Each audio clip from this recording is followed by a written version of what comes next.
Welcome to this exciting segment of Math with Miss Bennett. Today we're going to talk about surface area.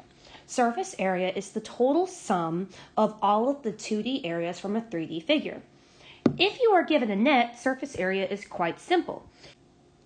You label the faces one by one, find each and every area separately, which is where there are a few shortcuts because sometimes faces are congruent. And then step 3, find the sum of every area you found by adding.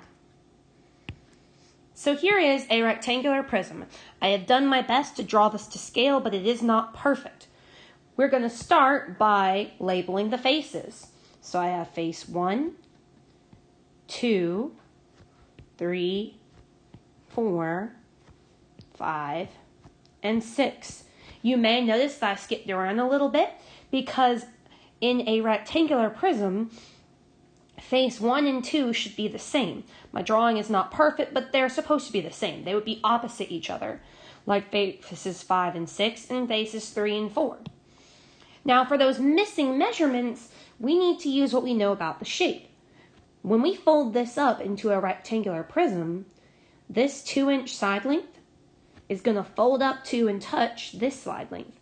So it is also 2 inches. And in that case, this side length and this side length, I know my drawing's not perfect, they're going to fold up to touch each other, so both of those are 2 inches.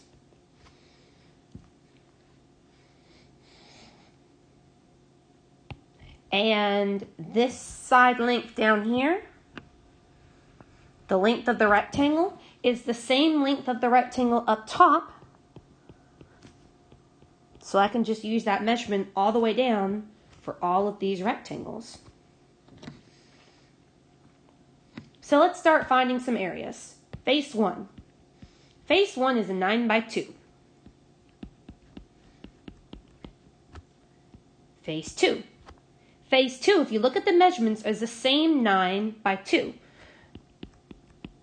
So I'm just going to copy that same measurement. Again, take a quick look. You will see a 9 and a 2 for the measurements for face 2. Face 3 is a little bit wider. It is a 9 by 3. How do I know it's 9 by 3? Well, this 3-inch measurement is the same as that 3-inch measurement, because it's 2 sides of a rectangle. So 9 by 3 is 27. And face 4 is the same 9 by 3. So I'm going to just copy down that area for 27. Now we know these are equal because they're opposite sides of a rectangular prism. Imagine a box. The top and bottom of the box are the same rectangle. The front and back are the same rectangle, and the left and right are the same rectangle. This is from that principle. Finally, faces 5 and 6. Face 5 matches face 6. So I'm going to go back to face 6. Face 6 we determined was a 2 by 3. So I'm going to say 2 by 3 equals 6. And the other one on this side is the exact same shape, another 2 by 3. So I'm going to copy its area. And for a shortcut, I didn't write all of the areas down, but I found all 6 areas. I labeled them, step 1. Step 2, found all 6 areas. Step 3 is to just add them all up and find the total surface area. So I'm going to take these and combine them. 18 plus 18 plus 27 plus 27 plus 6 plus 6. To make the math simpler, I'm going to do 18 plus 18 is 36. 27 plus 27 is 54. And 6 plus 6 is 12. Then I'm going to combine those. 6 plus 4 is 10. 10 plus 2 is 12. 3 plus 1 is 4. 4 plus 5 is 9. 9 plus 1 is 10. 102 inches squared. This is not volume, so we're going to use square inches. Area is always in square inches. And there you have it. That is the surface area, the combined area of all 6 rectangles.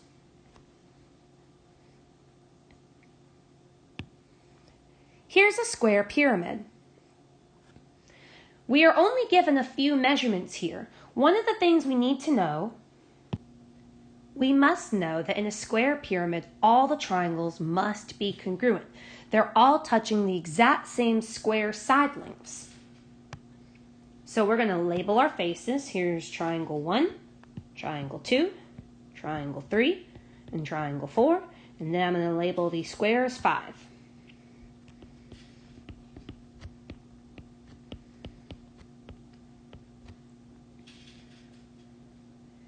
Triangles 1, 2, 3, and 4 are all the same.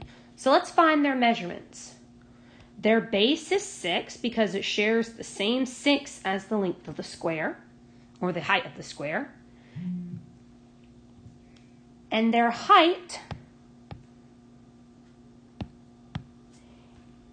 is 12 because we have it labeled here for us.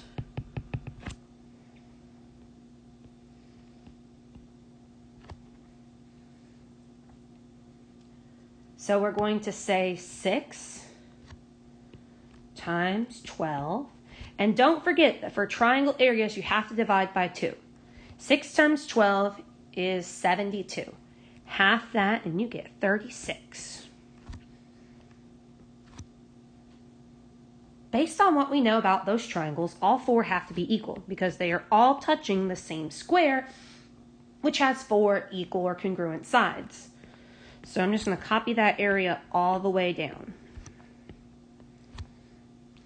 Now I'm at the square. A square is a 6 by 6 here. So I'm going to say 6 by 6, which also is 36. This is not something that happens often, but sometimes when you add them all up, or when you look at these, you'll get similar numbers. It just so happens that 12 times 6 is 72, and dividing it by 2 is the same as 36. This is a coincidence, not something that happens all the time. If I'm going to add up 5 36s, I would rather multiply. 36 times 5, 5 times 6 is 30. 5 times 3 is 15, plus 3 is 18. So you get 180 centimeters squared, because this is an area. You don't need a cubed.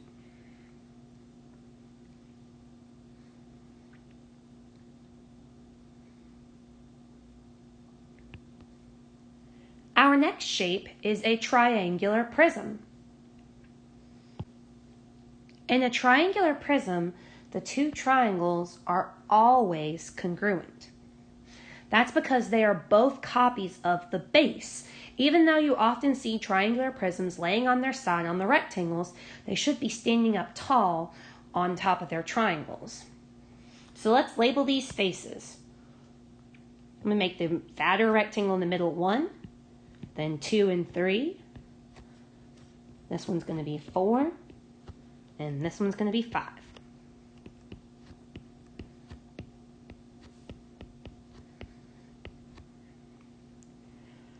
Rectangle number 1. Be careful when you look at this.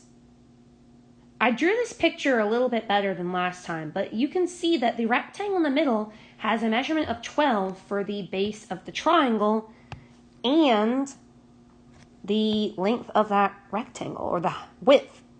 Length or width, it doesn't matter really, of that rectangle. So that's 12. This means the triangle is what's called an isosceles triangle, which has 2 congruent sides. And the 12 is a little bit longer than the 2 sides that are 10 on the left and right. So the triangle is a 12 by 8. Because we're told where the height is right there. So we would do 12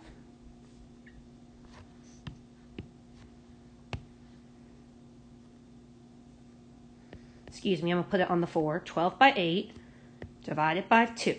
Because it's a triangle, we have to divide its area by 2. 12 times 8 is 96. 96 divided by 2 is 48. Again, we know that the two triangles are always congruent, so this is going to be the same area for shape 5 of 48. Let's continue. Now for the rectangles, the easy part. Rectangle 1 is a 12 by 14, because this measurement here is the same measurement as that one there, because the two opposite sides of that rectangle have to be congruent. So rectangle 1 is a 12 by 14.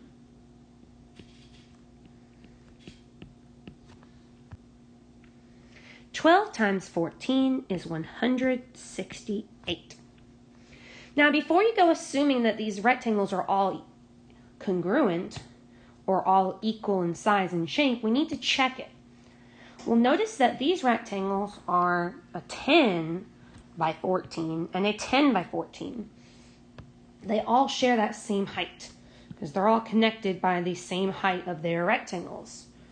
So these are actually not the same thing. They're a 10 by 14 and another 10 by 14. The widths of these rectangles are based on the triangle. Since the triangles in the prism have two equal sides, then there will only be two congruent rectangles. You can either have no congruent rectangles, or two congruent rectangles, or even all three congruent rectangles if the triangle is equilateral. Since this triangle is isosceles with two equal sides, it only has two congruent rectangles. The 10 by 14s are 140 and 140. So I'm going to add these up and I'm going to combine a few numbers to make life easier. 140 plus 140 is 280. 48 plus 48 is 96. So I'm going to combine 168, 96, and 280. 6 plus 8 is 14. 1 plus 6 is 7.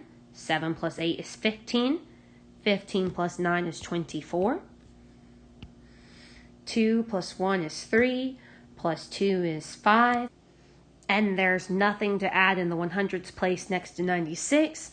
So we just have 544. The surface area is 544 centimeters squared. Because it's an area, it's centimeters squared. Not centimeters cubed or just centimeters, but centimeters squared. One more shape. Here we have another rectangular prism. So we're given a couple of lengths and widths, and we're going to have to fill in more. So if this measurement here is 10, then it's going to fold up and touch this measurement here, making that one also 10.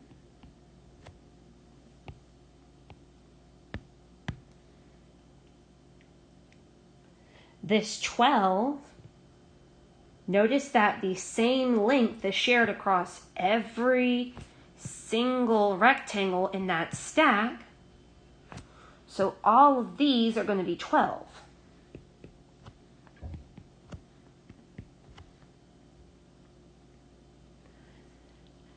And then the missing measurement is, of course, that 4.5. And my drawing is not perfect, but that's okay.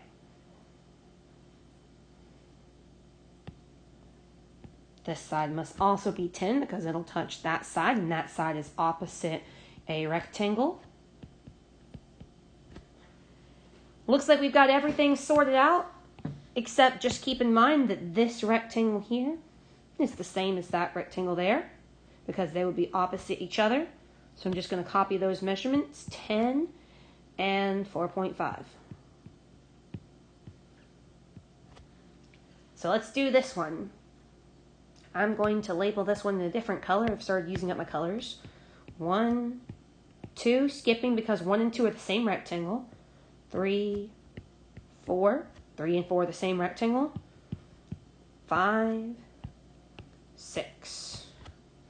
1, 2, 3, 4, 5, 6. Let's find the total surface area. Starting with rectangle 1, which we see is a 12 by 10. 12 by 10 is 120. It's a perfect match for rectangle 2. See, it is 12 by 10. So I'm just going to copy it over. For rectangle 3, we can see that it is a 4.5 by 12.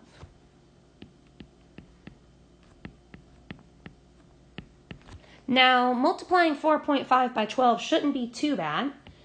You're just going to want to take the 4.5 and 12, stack them up.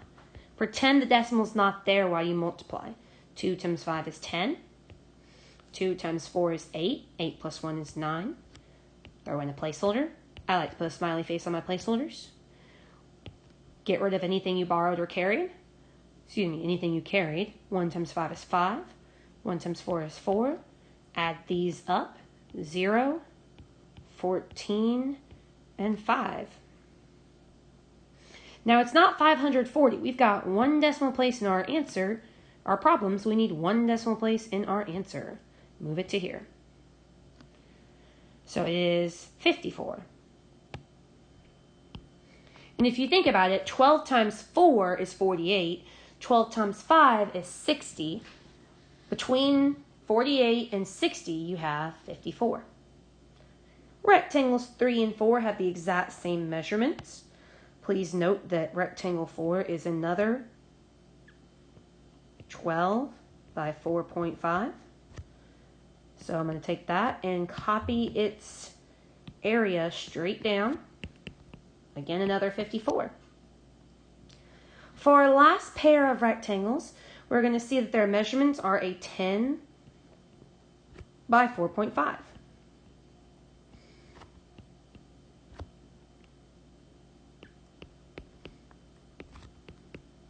To multiply a decimal by 10, it's really easy. You just move that decimal place out once. So 4.5, the decimal place moved out once would be 45.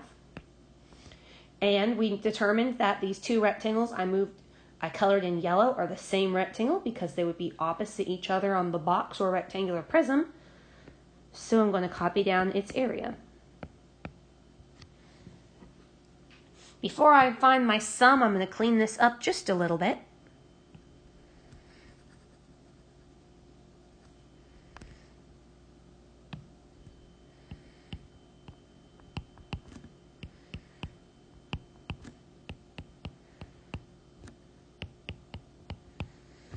So it'll be easier to add. There we go. 4 plus 4 is 8. 5 plus 5 is 10. 8 plus 10 is 18. 2 plus 2 is 4. Plus 1 is 5. 10, 15. 15 plus 4 is 19. 19 plus 4 is 23. 2, 3, 4. For a surface area, of 438 centimeters squared. I hope that this video was helpful for you.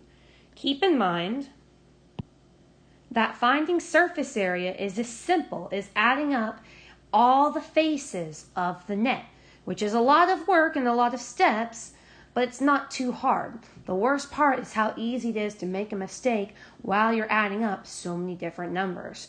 I hope that this was helpful. Thanks for joining me for this exciting segment of Math with Miss Bennett.